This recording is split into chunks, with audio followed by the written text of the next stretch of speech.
Jadi dia lagi mau ambil sampah, belum sempat ambil sampah, pelaku ini mukul pakai bangku dari belakang. Saya suka dikata-katain aja. Mungkin yang ngebulinya kurang bahagia kali ya, makanya dia menghancurkan kebahagiaan orang lain.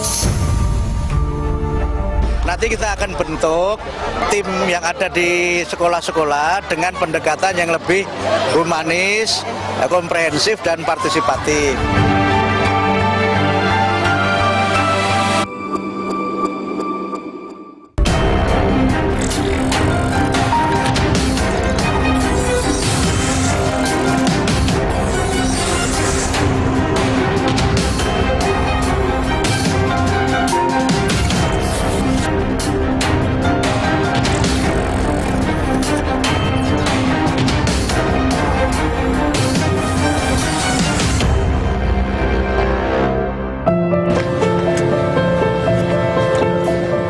Kabar memilukan tentang perundungan datang beruntun, bak tamparan keras bagi dunia pendidikan. Sekolah yang seharusnya jadi rumah kedua bagi anak, nyatanya belum bisa jadi tempat aman dan nyaman untuk mereka.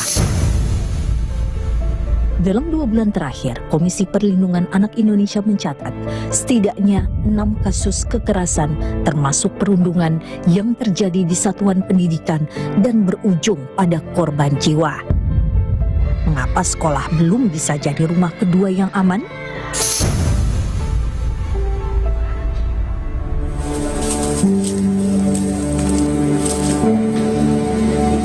MH masih sangat belia, tapi kini anak yang dikenal ceria itu telah pergi selamanya. Anak usia 13 tahun ini diduga jadi korban bullying atau perundungan hingga kehilangan nyawa.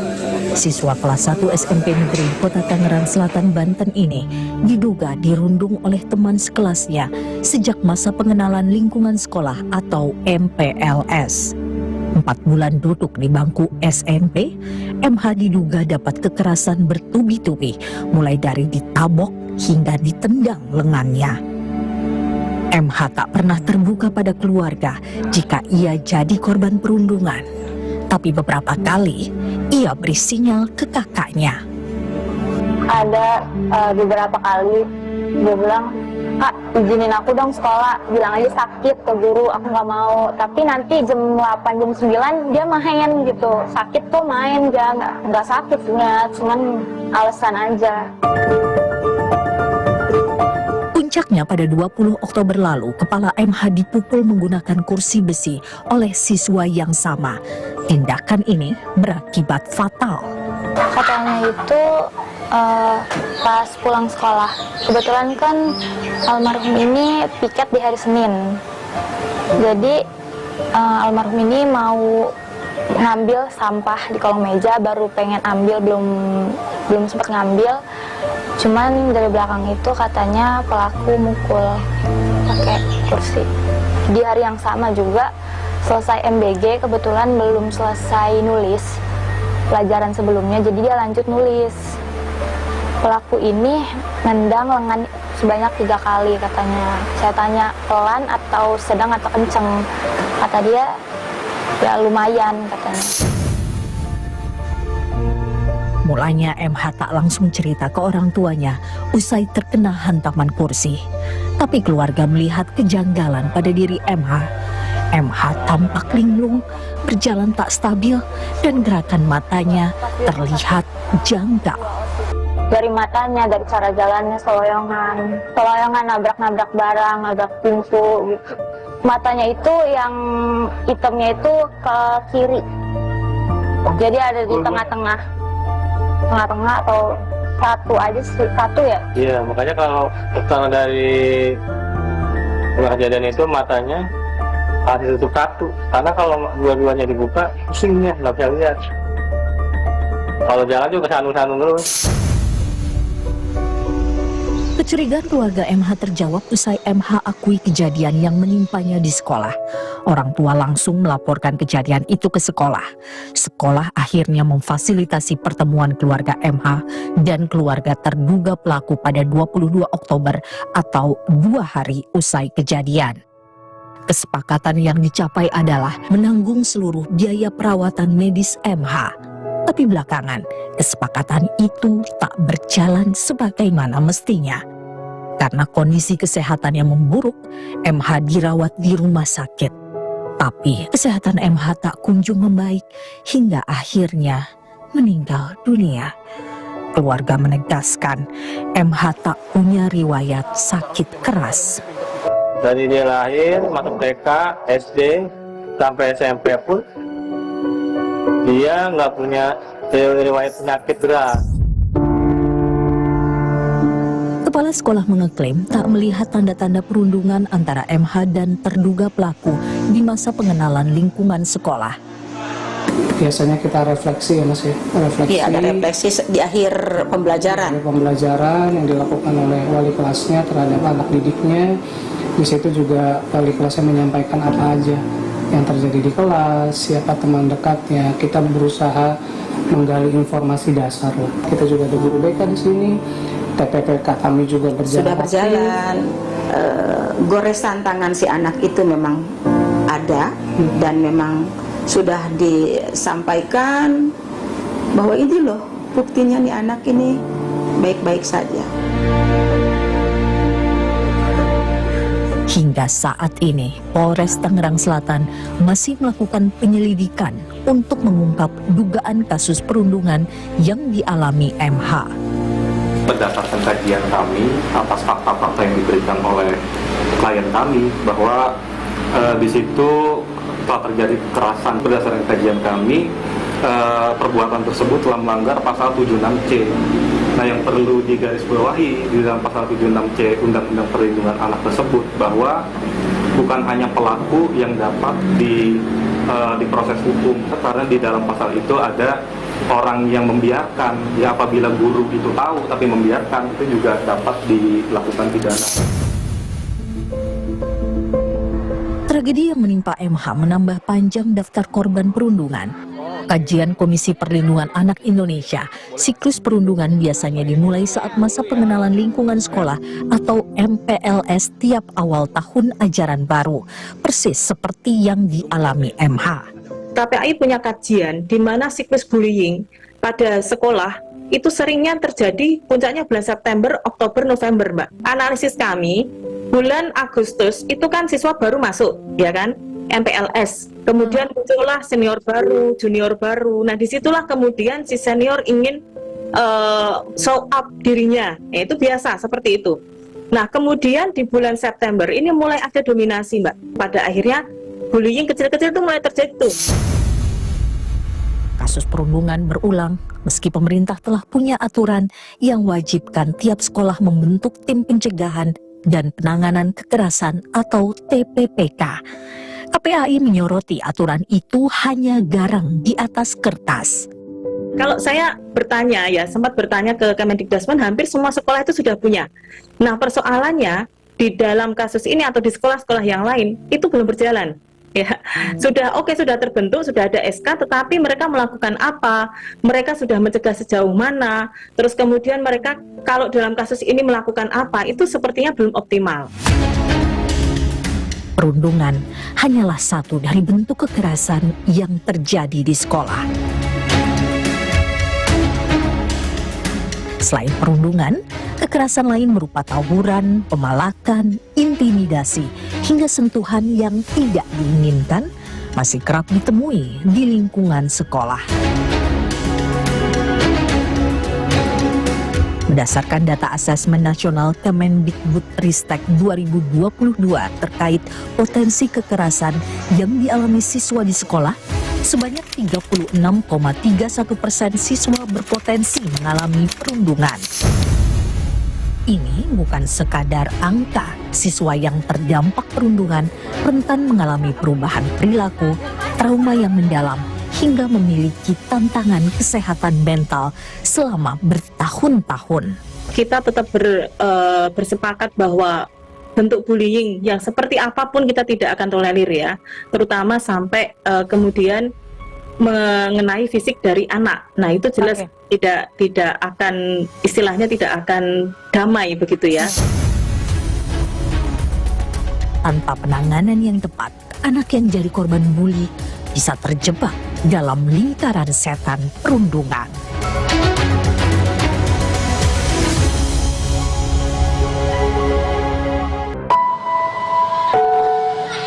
Anak-anak ini generasi emas yang akan jadi tumpuan untuk menentukan rupa negeri ini di masa depan. Kondisi kesehatan jiwa dan raga mereka hari ini akan berpengaruh pada produktivitas bangsa. Karenanya, segala tekanan termasuk bentuk-bentuk perundungan yang berdampak buruk pada kesehatan mental mereka tak boleh diabaikan. Bunga yang kini berusia 15 tahun termasuk generasi emas itu. Bunga bukanlah nama sebenarnya. Tim Berkas Kompas menyamarkan identitas warga Jakarta ini karena ia masih di bawah umur. Kami menemui Bunga pada pertengahan tahun lalu. Pada 2045 nanti, saat memasuki Indonesia Emas, Bunga akan berusia 36 tahun atau berada dalam fase usia produktif. Tapi kini, di usianya yang masih belia, Bunga terdeteksi mengalami gangguan kecemasan. Bunga lahir di Jakarta. Ia tinggal bersama orang tua dan 5 orang saudara kandungnya di permukiman pinggir rel di jantung Jakarta. Siswa SMP ini tumbuh di lingkungan kumuh penuh sampah yang selalu bising karena deru kereta api. Kemacetan jadi pemandangan sehari-hari. Polusi kendaraan ia hirup tanpa henti. Situasi apa tuh yang bikin kamu aduh nggak suka deh? Lingkungannya mungkin seperti kotor, jalanannya tuh suka macet tuh. Terus polusi udaranya juga makin meningkat kan. Tapi macet itu yang bikin kesel. Lingkungan sekolah yang diharapkan jadi rumah kedua Bunga nyatanya juga gagal memberikan rasa aman untuk tumbuh kembangnya. Sekolah justru membuat Bunga tertekan. Pasalnya di lingkungan sekolah, ia kerap jadi sasaran bullying atau perundungan. Saya suka dikata-katain aja. Apa yang kamu lakukan kalau misalnya menghadapi dikatain teman gitu? Kadang-kadang nangis sih ke temen. Berbekal sedikit keberanian, ada kalanya Bunga mengadu ke guru soal perundungan yang dialaminya. Tapi ia kerap diabaikan. Apa sih yang harusnya guru lakukan? Aturan mah kayak dibilang, ini nggak usah ngebully lagi ya, atau nasihatin doang, jangan soal ngebully orang. Mungkin yang ngebulinya kurang bahagia kali ya, makanya dia menghancurkan kebahagiaan orang lain.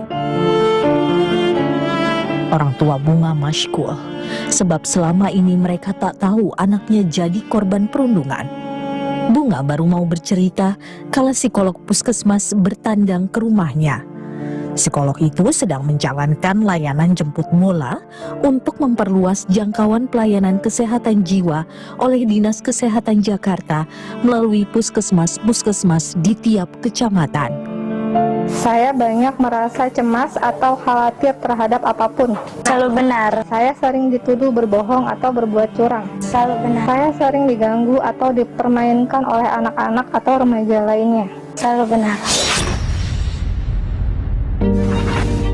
Dari hasil screening, Bunga dianjurkan menjalani konsultasi lebih lanjut dengan psikolog di puskesmas agar bisa menjaga kesehatan mentalnya. Dari hasil screening kamu, ada beberapa kategori yang memang membutuhkan edukasi lebih lanjut. Kedepannya, kalau kamu ada waktu luang, perlu datang ke puskesmas buat konseling sama saya dengan psikolog. Tekanan yang dihadapi anak dan remaja seperti Bunga tak bisa dipandang sebelah mata dan dianggap sebagai masalah personal. Hani Yulindrasari, Affiliate Researchers Puskapa, Pusat Kajian dan Advokasi Perlindungan dan Kualitas Hidup Anak Universitas Indonesia menegaskan Penanganan terhadap anak korban perundungan harus dilakukan cepat dan tepat. Tanpa itu, anak berpotensi terjebak dalam lingkaran setan perundungan. Kalau dari sisi psikologis nih ya, kan levelnya itu dia misalnya dia stres, kemudian dia depresi, kemudian bisa jadi juga suicidal thoughts ya, ada pikiran-pikiran untuk melakukan mengakhiri hidup, jadi agresif terhadap diri sendiri. Tapi bisa juga dampaknya itu agresif terhadap orang lain kan Mbak? Kalau sudah begitu, dia korban bully, kemudian dia melakukan kekerasan, dia jadi pelaku kekerasan kan ya? Nah, dia itu jadi termarginalisasi 2 kali berlapis ya, korban berkali-kali jadinya. Hani yang juga dosen magister psikologi pendidikan menekankan intervensi penanganan perundungan tak hanya diberikan untuk sang anak saja, tapi juga orang-orang di lingkungan terdekat anak, baik di rumah maupun sekolah. Kita tuh nggak bisa fokusnya ke individu aja ya Mbak. Jadi kita juga fokus juga harus kepada keluarganya dan lingkungannya ya. Anaknya diberi konseling, iya. Tapi nggak cukup anaknya aja. Kalau anaknya aja yang diberi konseling, kesannya anak itu yang bertanggung jawab atas apa yang dia lakukan kan, atau apa yang terjadi pada dirinya. Padahal bukan hanya anaknya dong, tapi keluarganya juga harus diintervensi, lingkungannya juga harus diintervensi. Kalau dia kembali lagi ke lingkungan yang sama, lingkungannya tidak dirubah, dia akan begitu lagi. Resiliensi itu sulit sekali dibangun basisnya individu. Sulit. Pemerintah siapkan aturan baru mewujudkan sekolah aman anti kekerasan. Apa saja yang harus jadi perhatian? Kalau menurut saya ujung tombak dari upaya untuk mengatasi masalah ini ya di tangan guru sih sebenarnya.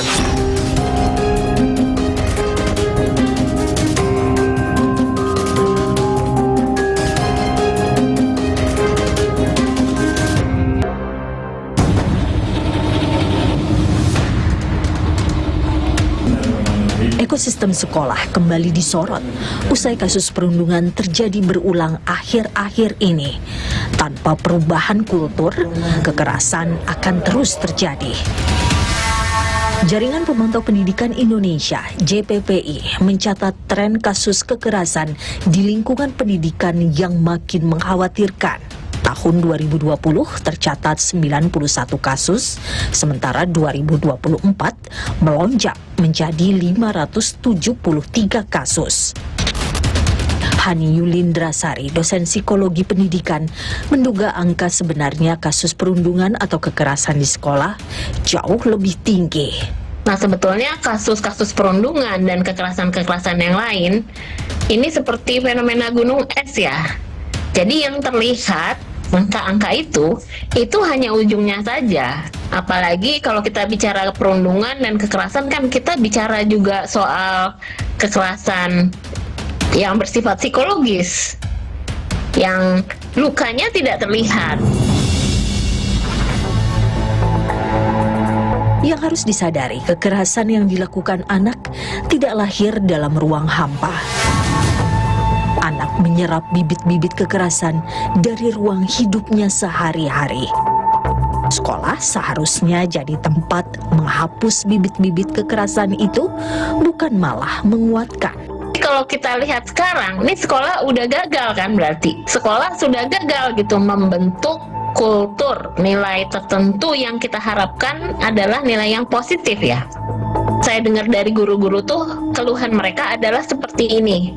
Ya Bu, susah Bu, karena anak-anak ini sudah bawa aturan, tata, nilai, norma, kebiasaannya sendiri dari rumah-rumahnya. Nah, kalau saya berpikir, oh harusnya justru sekolah ini adalah sarana untuk merubah nilai-nilai buruk yang ada di luar sekolah. Pengamat pendidikan Edi Subhan menambahkan, guru punya peran besar jadi ujung tombak memutus kekerasan pada anak. Tapi, guru kerap terganjal beban tugas administratif hingga kehabisan waktu untuk memantau siswa di sekolah. Kalau menurut saya ujung tombak dari upaya untuk mengatasi masalah ini ya di tangan guru sih sebenarnya. Tapi seringkali kemudian guru itu bisa miss atau bisa lupa karena guru itu banyak tanggung jawabnya. Sehingga profesionalisme guru untuk bisa misalnya mengidentifikasi siswa-siswa yang dia punya potensi dibully maupun siswa-siswa yang sebaliknya ya dia punya potensi membuli gitu menjadi berkurang. Pemerintah sebetulnya sudah punya kebijakan agar sekolah menciptakan ruang aman anti kekerasan pada anak. 2023 lalu, Kementerian Pendidikan Kebudayaan Riset dan Teknologi mengeluarkan Permendikbudristek nomor 46 tahun 2023 tentang pencegahan penanganan kekerasan di lingkungan satuan pendidikan. Di dalamnya mengatur pembentukan tim pencegahan dan penanganan kekerasan di sekolah serta tata cara penanganan kekerasan. Tapi membangun sekolah aman anti kekerasan tak cukup hanya membentuk tim pencegahan dan penanganan kekerasan. Tapi lebih pada orientasi untuk membangun kultur dan budaya yang saling saling membangun solidaritas sosial di antara siswa, saling berteman begitu ya, ada ruang untuk bertumbuh, untuk ekspresi dan seterusnya.